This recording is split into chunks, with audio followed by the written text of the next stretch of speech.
and how crucial it is. And it's kind of like how it's the hidden hero, you know, in the corner of your shop. But we should pay it a little attention.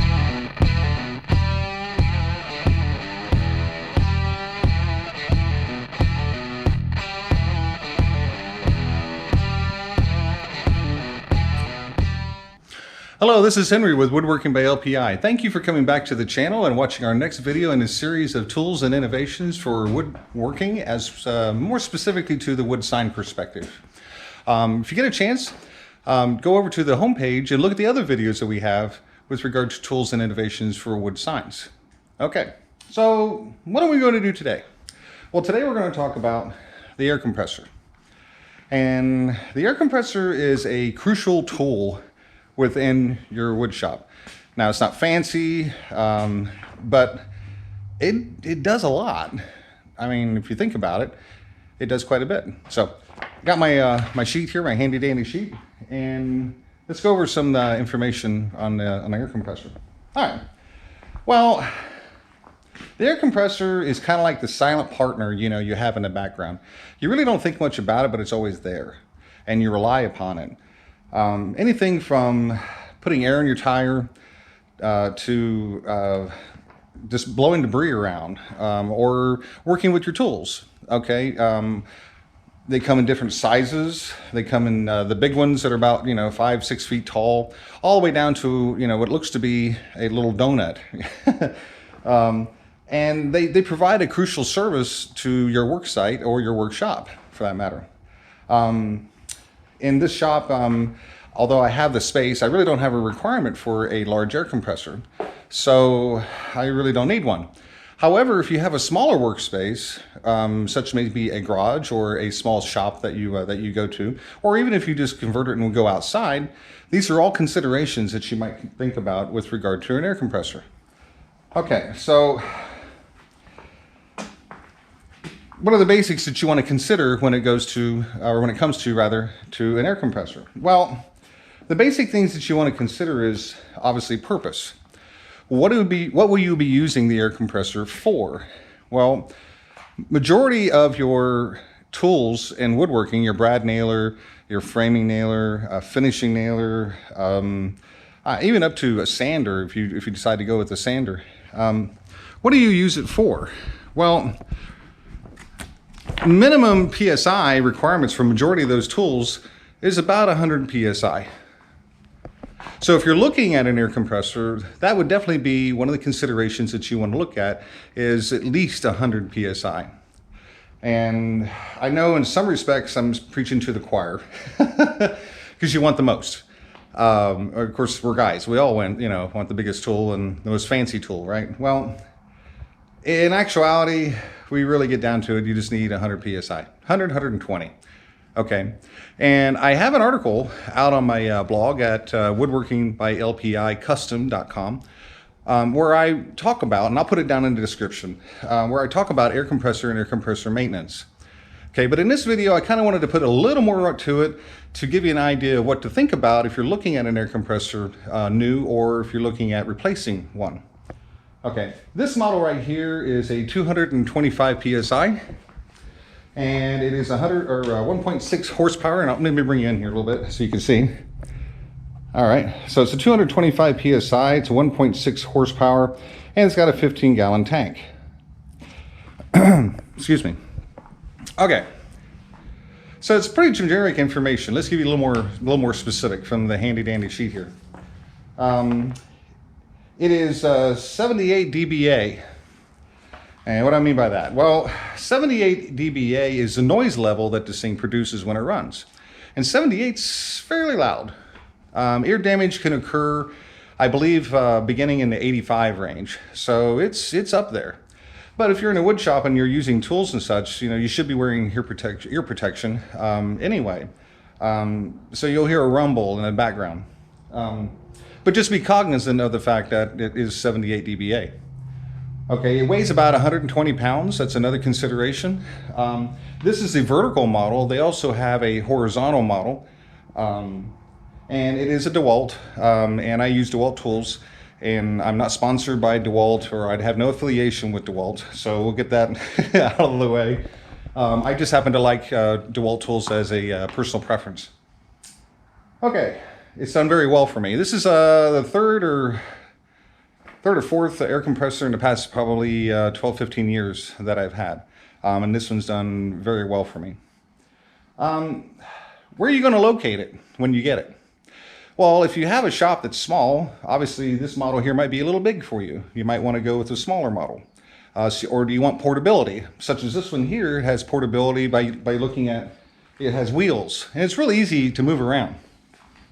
And you grab hold of it and you pull it forward and it just moves all around. And you can take it to a work site if you really want to. Although this one's kind of big and cumbersome, you could take it with you. So what else we got here? We got oil-free. That's what this one here is. This is an oil-free motor. Some of your bigger compressors that have a two-cylinder, use a belt, they require oil maintenance. This one's nice in the respect that it provides the power that you're wanting, up to 225 psi, but it doesn't require the maintenance. This is an oil-free, somewhat maintenance-free unit. Okay, so let's go over some of the items on it itself. It's pretty basic. Okay, so I'm going to zoom in here so you can see.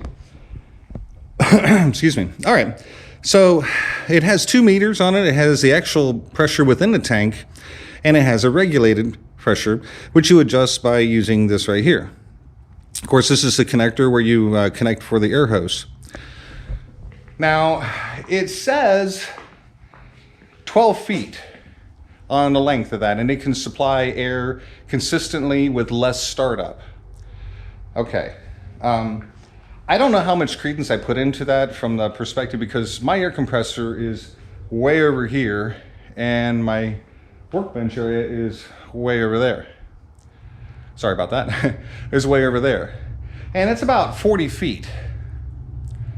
Well, the reason I have it over there, and this is another consideration, if you're doing a lot of woodworking and you're using a lot of sealer, and I spray my sealer on my wood products, that sealer gets all over this compressor.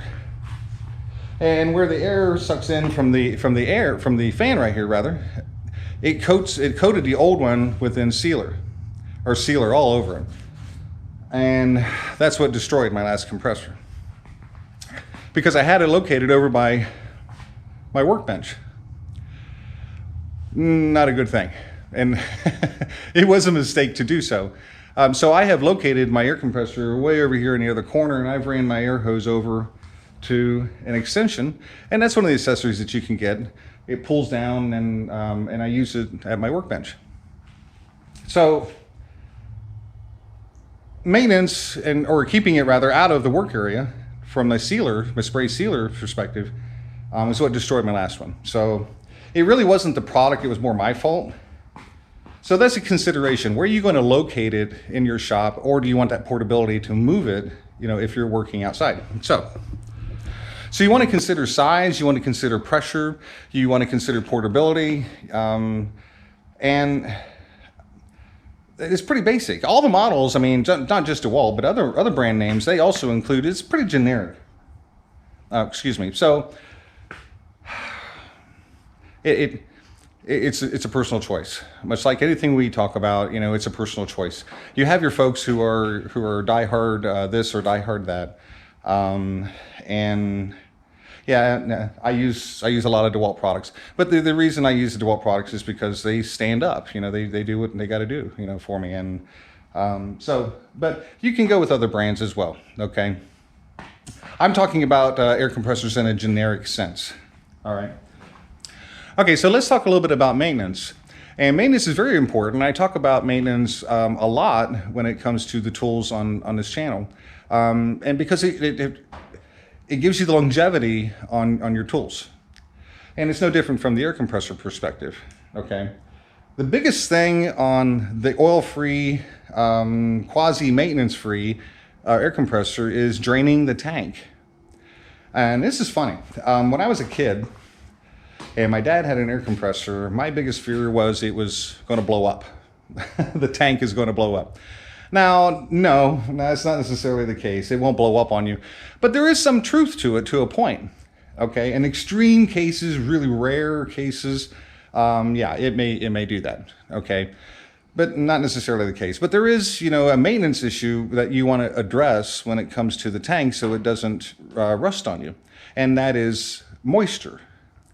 Now, what do I mean by moisture? Well, if you've ever used your air compressor and you're spraying it on your hand, for example, and you have an attachment that you spray on, you feel moisture in there, depending on the time of year or over time as you use it. Moisture gets inside that hose and inside the tank. All right, that builds up water in that tank, and you believe it or not, you'll see so much water build up in there. And that'll cause the inside of the tank to rust over time. Not in a day or a week or maybe even a month. I mean, maybe many months or maybe a year or so. It'll cause that tank to rust, which will compromise the integrity of the tank. All right. So, according to generic maintenance procedures, you should be draining it daily, especially if you have one of the big ones like in a tire shop or something like that. I probably do this in about once a week. And it's a real simple thing to do, but we get so busy in our wood shops and things, we forget our maintenance cycle. So I'm going to show you how to do it on this. It's pretty much the same thing for all of them. So it's a very important thing. That's why I'm putting so much time into it. Okay, so when you look at the side here, all of your compressors are going to have this valve right here. Okay. Excuse me. And what you're going to do is you're going to pull that valve out and it's going to release the pressure in the tank.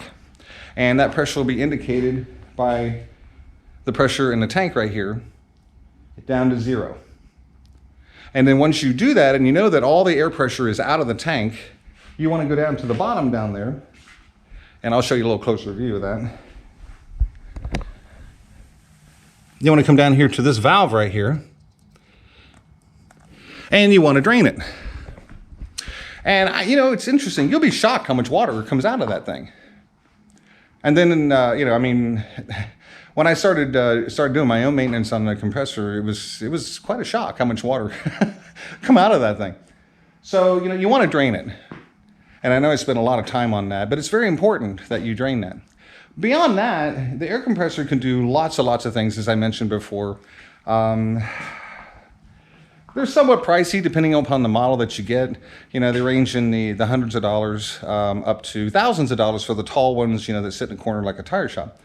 But majority of the time, if you have a small wood shop, you really don't need anything that big. Okay, this does just fine. I use my finishing nailer, my brad nailer, my framing nailer. I use it all on that compressor right there. So it's worked very well for me. Excuse me. Goodness. Okay, so hopefully this answers some of your questions with regard to this model and more or less applying to all generic models of a air compressor and the importance of it, the purpose of it, and where you should locate it within your shop. And more or less why you should locate it away from where you're spraying a lot of solvents. So I hope this provided you value, and I hope it provided you information with regard to your air compressor and how crucial it is. And it's kind of like how it's the hidden hero, in the corner of your shop. But we should pay a little attention to it every once in a while, like everything. Thank you for your time, and I appreciate you taking a little time on the channel today. And this is Henry with Woodworking by LPI, and I'll see you in the next video.